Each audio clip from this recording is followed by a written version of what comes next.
Mesdames, Messieurs, bonsoir. Merci de nous recevoir chez vous et bienvenue sur cette nouvelle édition d'information sur la télévision Labari. Le président de la République, Bazoum Mohamed, a présidé ce matin la cérémonie solennelle de lancement de la rentrée académique de la première promotion du cours d'état-major de l'école militaire supérieure des forces armées nigériennes. Occasion saisie par le chef suprême des armées de visiter les locaux du Prytanée militaire et de l'école supérieure militaire. Le compte rendu de Ariet Salah.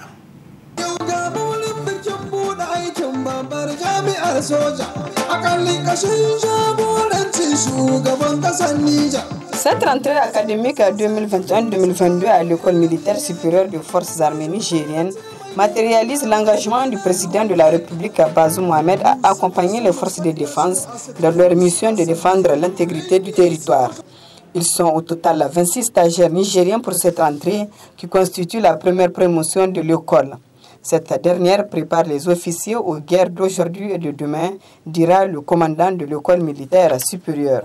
La cérémonie qui nous réunit ce jour consacre l'aboutissement, sous l'impulsion des plus hautes autorités civiles et militaires, d'une démarche destinée au renforcement des capacités pluridisciplinaires du corps des officiers. Préparer la guerre, c'est préparer les chefs, disait l'adage. L'enseignement dispensé à l'école militaire supérieure prépare ainsi les officiers aux guerres d'aujourd'hui et de demain, en leur donnant les outils et les aptitudes pour comprendre, anticiper, décider et agir en toutes circonstances, en surmontant la complexité des contextes et en intégrant l'évolution technologique, tout en gardant nos capacités de combattre en dégradé. Cette première promotion de 26 stagiaires, tous des Nigériens, est composée de 22 officiers des forces armées nigériennes, 2 officiers de la gendarmerie nationale et de 2 officiers de la garde nationale du Niger. Quant à vous, chers stagiaires de la première promotion, je dirais ceci.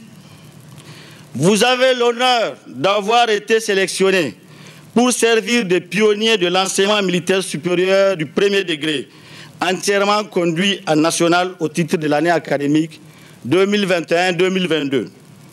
Je vous en félicite, car il n'est pas donné à tout officier d'accéder à ce niveau de formation extrêmement exigeant. Dans son adresse, le président de la République, Bazoum Mohamed, a rappelé les biens fondés de la création de cette école.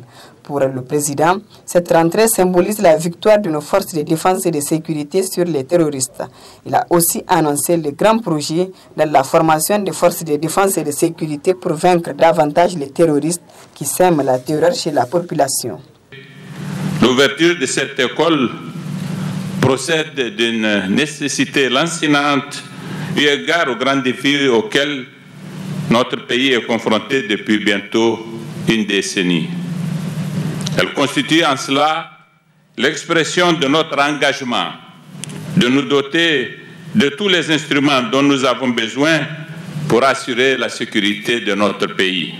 Avec cette école, la formation des officiers, en plus de nous coûter moins cher, sera adaptée à notre contexte sécuritaire et orientée vers l'engagement opérationnel de façon à former suffisamment sur place des officiers d'état-major et officiers brevetés de guerre aptes à exercer les hautes responsabilités de la défense nationale, à animer les états-majors et à commander les grandes unités de nos forces armées. Je suis par conséquent intimement convaincu et confiant plutôt quant à la qualité de la formation qui sera assurée dans cette école ainsi que du produit qui en sortira. Enfin, le président de la République, Bazoum Mohamed, a par la suite visité les salles de classe de l'école militaire supérieure et celles des Prytanée militaires. Visite qui lui a permis de voir les conditions dans lesquelles ces 26 stagiaires vont suivre la formation 9 mois durant. Aujourd'hui, 15 octobre 2021, c'est la journée internationale de la femme rurale ici au Niger, dans notre pays. Donc, c'est la commune rurale de Ndunga, c'est dans la région de Tillabéri, qui a été retenue pour abriter les festivités placées sous le haut patronage de la ministre de la Promotion de la Femme et de la Protection de l'Enfant. C'était en présence de plusieurs invités, dont notre reporter Boubacar Ibrahim. Renforcer la résilience des femmes rurales des zones sensibles et d'insécurité à travers leur inclusion financière, tel est le thème de l'édition 2021 de la Journée internationale de la femme rurale. Après la région de Tawa en 2019 et celle des Anders en 2020, c'est à la région de Tillabéri, à travers la commune rurale de Ndonga, d'abriter les festivités commémoratives de cette année. Après les mots de bienvenue du maire de la commune, c'était au tour du représentant du gouverneur de la région qui s'est dit réjoui du choix porté sur sa région, surtout dans ces contextes d'insécurité.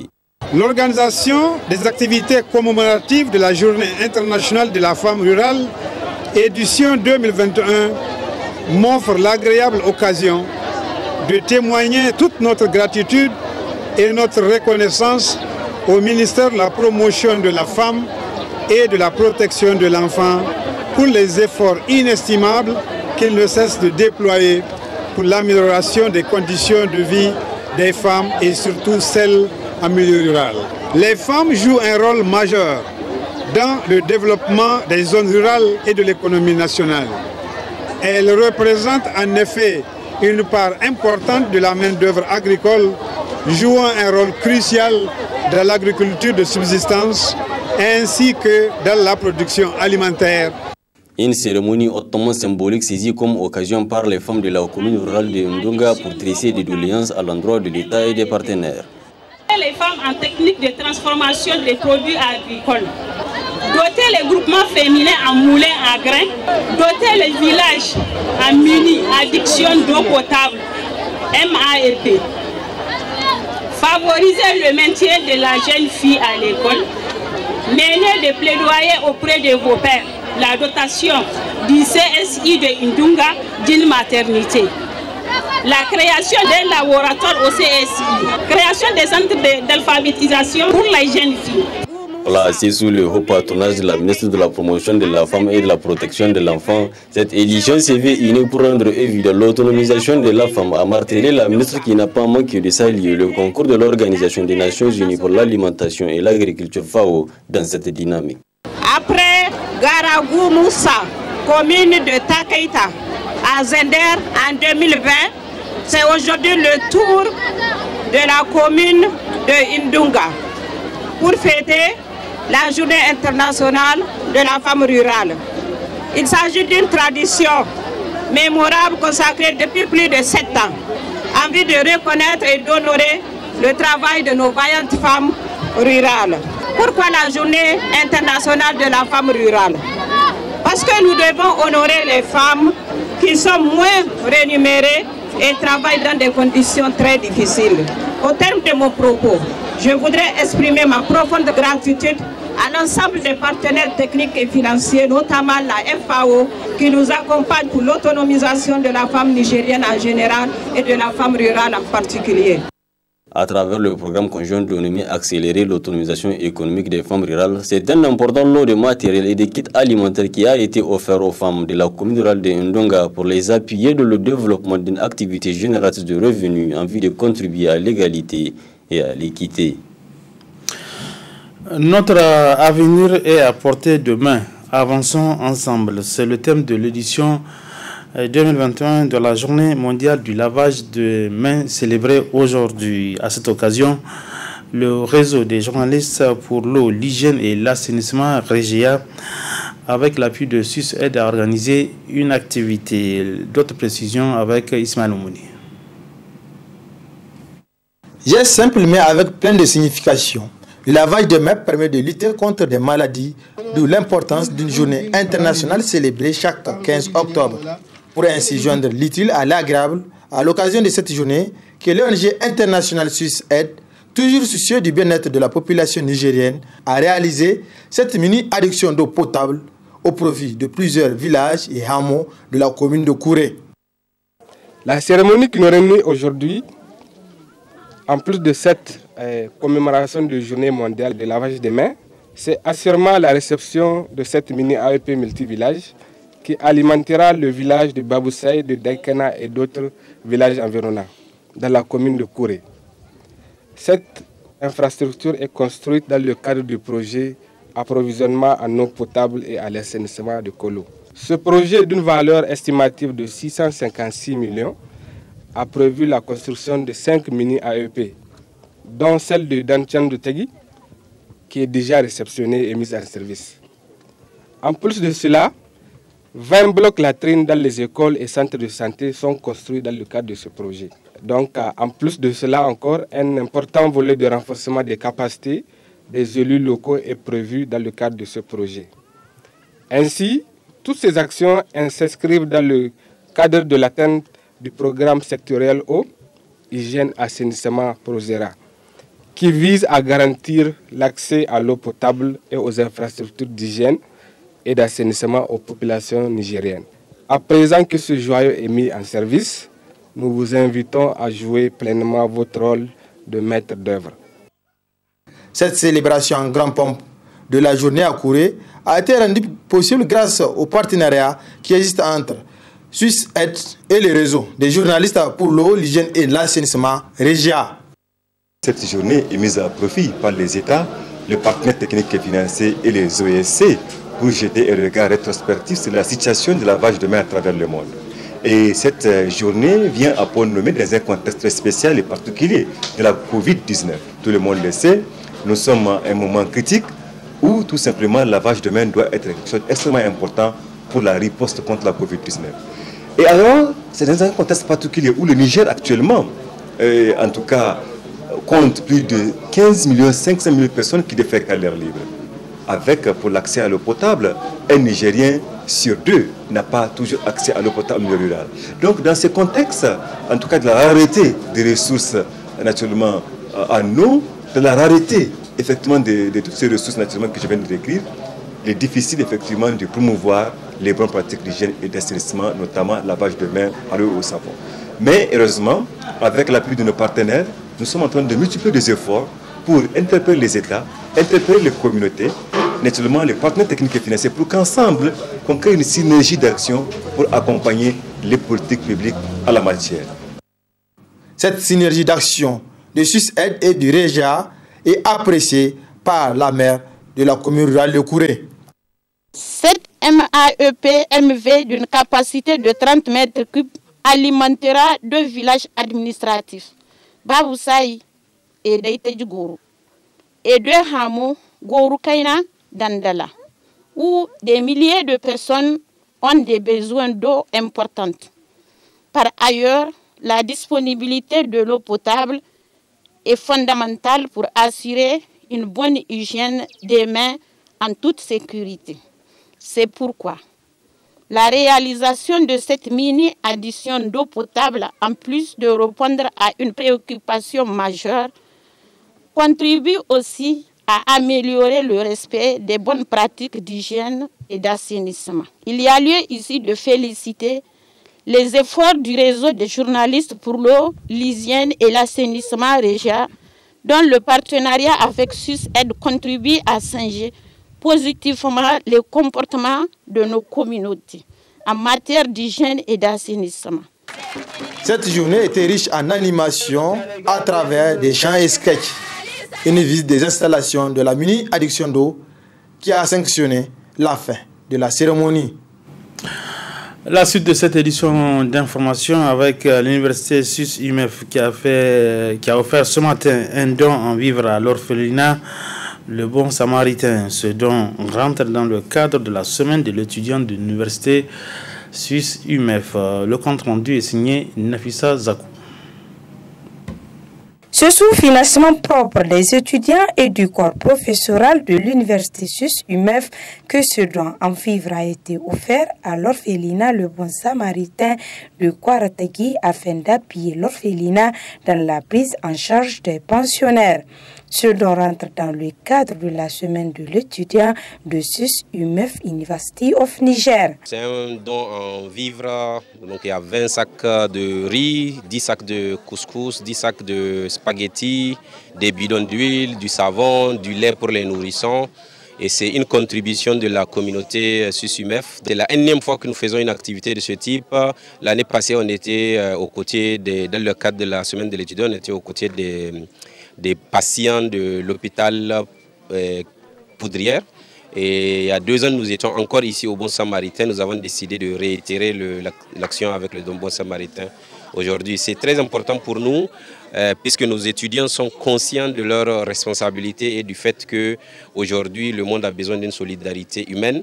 Et dans cette solidarité humaine, il faut aller vraiment soutenir les personnes qui ont besoin de soutien. Et ces enfants orphelins sont vraiment une cible qui a besoin de notre soutien. À réceptionnant ce don, le directeur général de l'orphelinat a réitéré les remerciements à SUS-UMEF University of Niger pour les multiples efforts qu'elle ne cesse d'apporter à l'orphelinat. Nos appréciations sont énormes parce que ce n'est pas la première fois que SUS-UMEF vient. Ils organisent une semaine de l'étudiant et c'est la 2e fois qu'ils viennent. Ici à l'orphelinat Les Bons Samaritains, ils ont accordé même une brousse à un de nos enfants qui est même actuellement le président de la communauté des étudiants SUS-UMEF.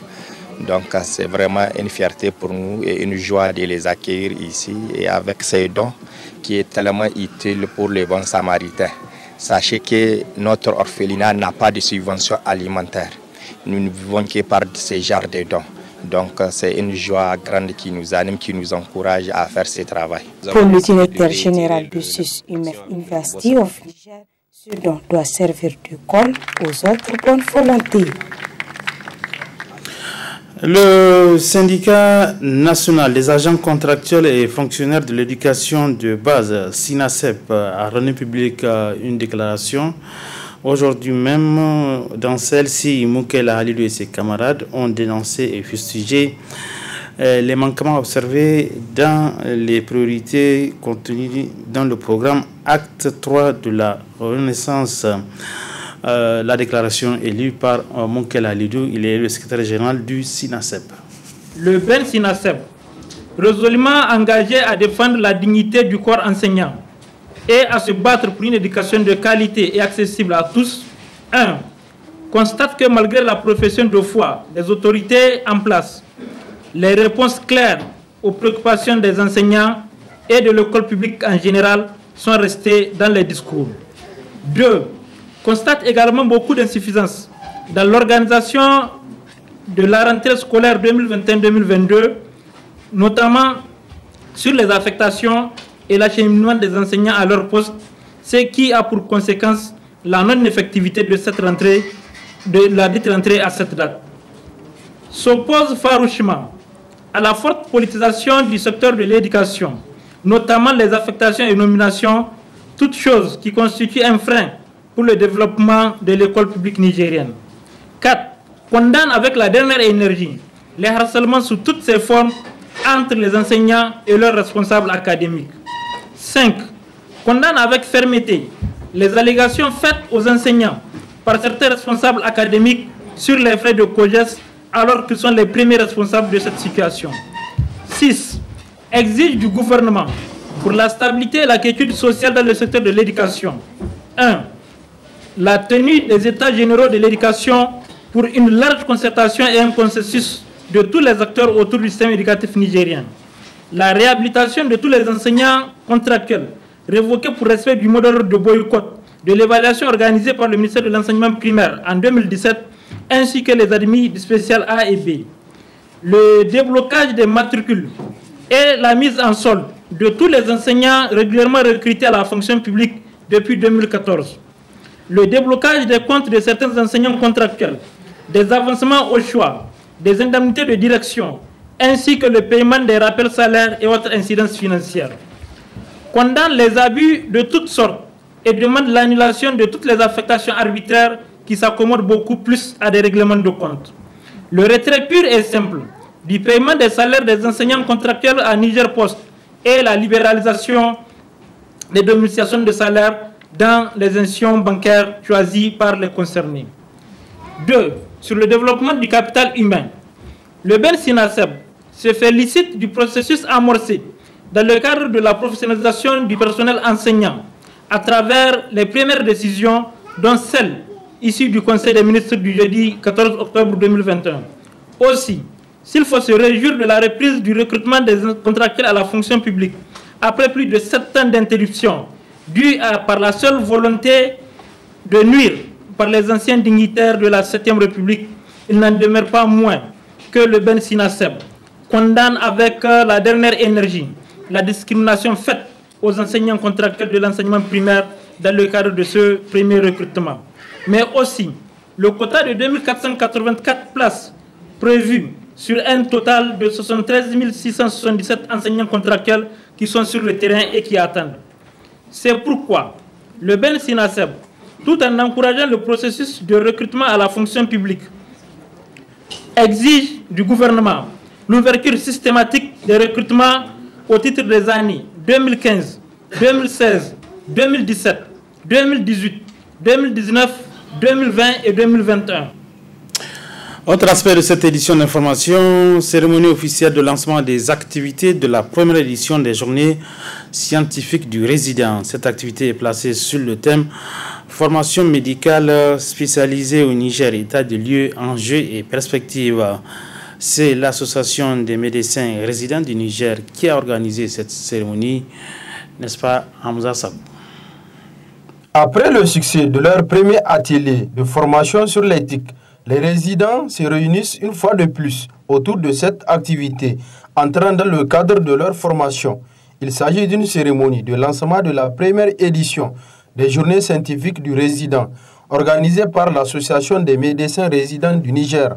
Comme le thème central l'indique, cette première édition des journées scientifiques du résident est une occasion pour nous de faire une analyse rétrospective des études spécialisées au Niger depuis leur début en 1997, avec la chirurgie générale à nos jours, où notre faculté compte jusqu'à 12 spécialités, soit depuis 24 ans.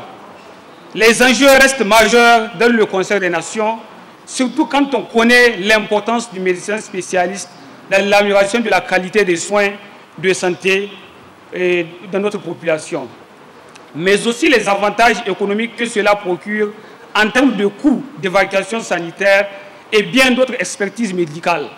C'est pourquoi il reste urgent que le gouvernement s'implique davantage dans l'amélioration de la qualité de cette formation.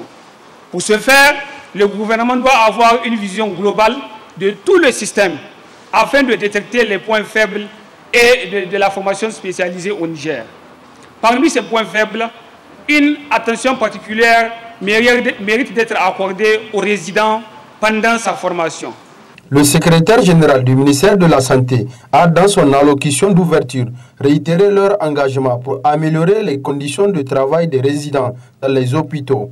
Lors de l'audience qui a été accordée au bureau exécutif de votre association, le ministre de la Santé publique a chargé le secrétaire général de la dite institution d'instruire les administrations hospitalières de rehausser la cagnotte de la ristourne dans les hôpitaux.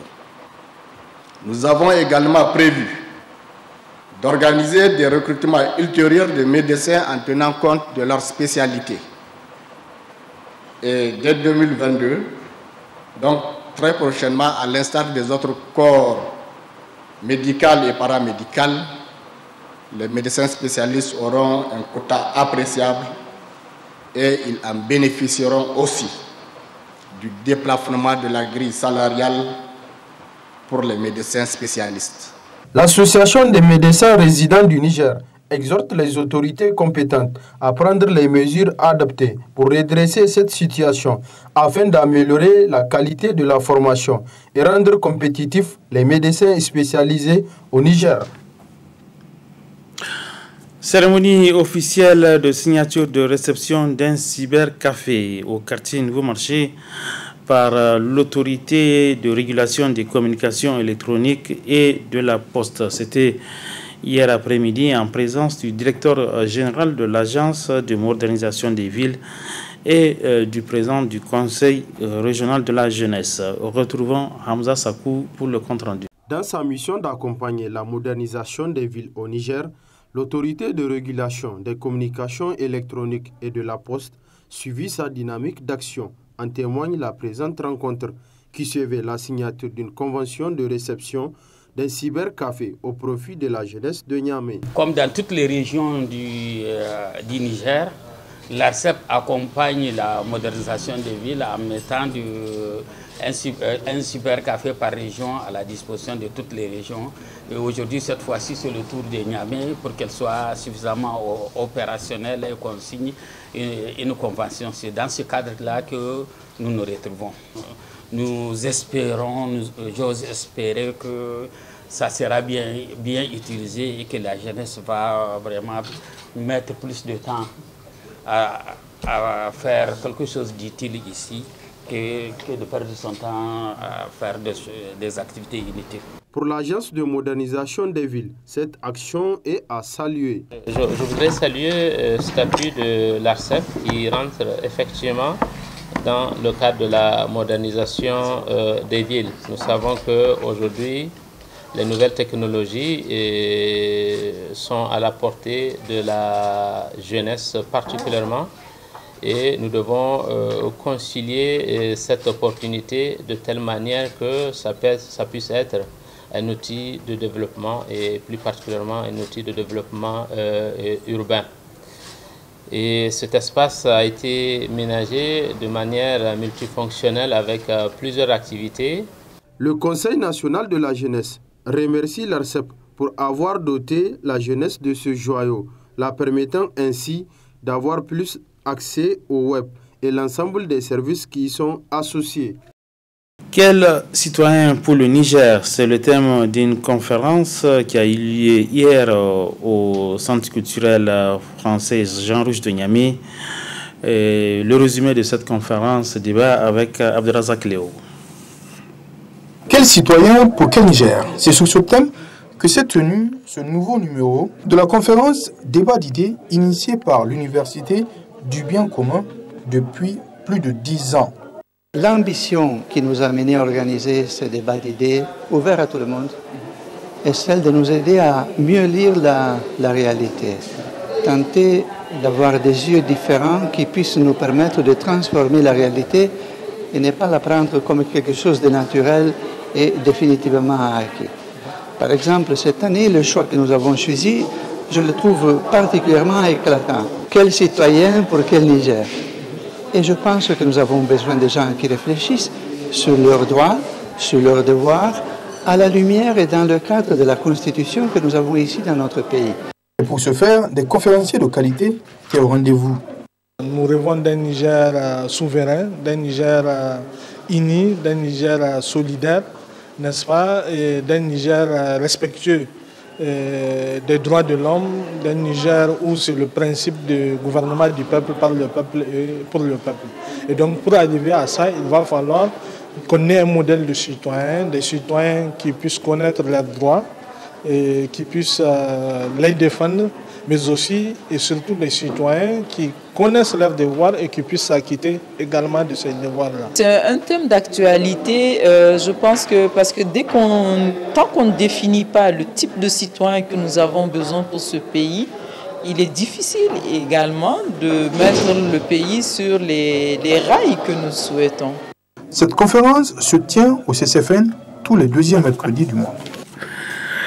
Du sport dans cette édition d'information avec le ministre de la Jeunesse et des Sports qui a procédé ce matin à l'installation officielle du Comité national d'organisation du Sabre national 2021. La compétition aura lieu, Inch'Allah, à Niamey du 24 décembre 2021 au 2 janvier 2022. Écoutons un extrait de l'allocution prononcée par le ministre de la Jeunesse et des Sports. La phase finale qui se tiendra à Niamey le 24 décembre 2021 au 2 janvier 2022 nécessite une planification rigoureuse afin d'espérer des combats de qualité. Vivre ensemble, nous sommes une famille. Le sport et les jeux traditionnels occupent une place de choix dans le programme de Renaissance Acte 3 du président de la République, son Excellence, M. Mohamed Bazoum.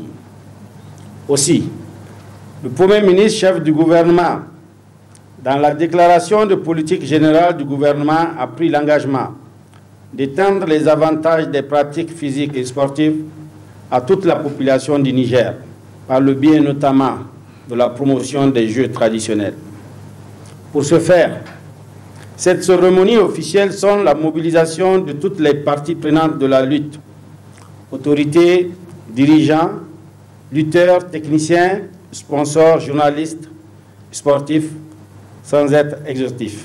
Pour une meilleure préparation de cette édition, dont le thème est « Vivre ensemble, nous sommes une famille ». C'est avec une grande émotion que j'aborde ce thème qui nous prolonge dans l'évocation de nos racines culturelles, fondement dont résulte la lutte traditionnelle. Voilà, le sabre national 2021 qui aura lieu à Niamey, Inch'Allah, du 24 décembre 2021 au 2 janvier 2002. Et le ministre des Sports qui a procédé ce matin à l'installation officielle du comité national d'organisation. En football, retenez demain et samedi donc la confrontation entre l'Union sportive de la gendarmerie nationale USGN qui reçoit Al Ahly d'Égypte, et c'est dans le cadre de la Ligue des champions africaine de football. À la veille de cette rencontre, le sélectionneur de l'équipe des gendarmes a fait le point des préparatifs cet après-midi. Nous écoutons Zakari Yaou Ibrahim. C'est vrai que ça n'a pas été facile parce qu'il faut reconnaître qu'au vu de notre match aller contre Ngozi ici, le messager Ngozi, c'est soldé par un score nul de 1 but partout. On ne voyait pas vraiment gagner en terre étrangère, donc et venir au second tour pour affronter Al Ahly, qui au passage, vous savez très bien, est actuellement l'équipe championne d'Afrique, n'est-ce pas, en titre. Donc c'est un gros morceau que nous allons rencontrer demain, Inch'Allah. Donc nous, on prépare ce match avec beaucoup de sérénité, ça il faut le reconnaître. Nous sommes très motivés, n'est-ce pas, pour jouer ce match contre le champion d'Afrique en titre. Et nous savons que Al Ahly est une grande équipe. Nous, notre objectif demain, c'est de vraiment faire une très grande prestation, n'est-ce pas, qui nous permettra effectivement de gagner d'abord en expérience et puis vraiment de gagner le match parce que nous jouons à domicile. Aujourd'hui, le football, c'est pas sur le papier qu'on le gagne, c'est sur le terrain qu'on le gagne. Parce que vous savez que dans le trait de jeu, Al Ahly est favori par rapport aux notes qu'ils ont. Mais nous savons ce dont nous disposons, n'est-ce pas? Donc nous invitons, et pour cela vraiment, tous les supporters, n'est-ce pas, de l'USGN, de venir vraiment massivement, n'est-ce pas, encourager, au-delà la population nigérienne dans son ensemble, surtout celle de Niamey en particulier, vraiment de venir nous prêter main forte, n'est-ce pas, pour gagner ce match vraiment avec, j'allais dire, avec beaucoup d'enthousiasme. Nous sommes vraiment, les gens sont très enthousiasmés, et ils sont très motivés, je le rappelle, et nous voulons vraiment faire un grand match demain qui va nous conduire à une victoire, peut-être qui ne sera pas facile, mais qui est possible. C'est vrai, nous n'avons pas encore commencé le championnat, c'est ce qu'on disait avant même qu'on le joue contre le messager Ngozi. Ces matchs-là, les deux matchs-là nous ont servi de tremplin. Et donc maintenant, nous sommes, j'allais dire, un peu en jambe, n'est-ce pas, du point de vue physique. Et même moralement, nous sommes vraiment très bien outillés. Et au passage, à la Ligue aussi, il faut reconnaître qu'ils n'ont même pas débuté le championnat aussi. Les informations qu'on a eues sur cette équipe, ça veut dire qu'eux aussi, ils sont dans notre situation. Ils ont seulement joué des matchs amicaux. Nous, on est déjà rentrés de plein fouet dans cette compétition. Donc, moralement, vraiment, nous sommes bien préparés pour affronter ce match. Voilà. Merci beaucoup. Merci.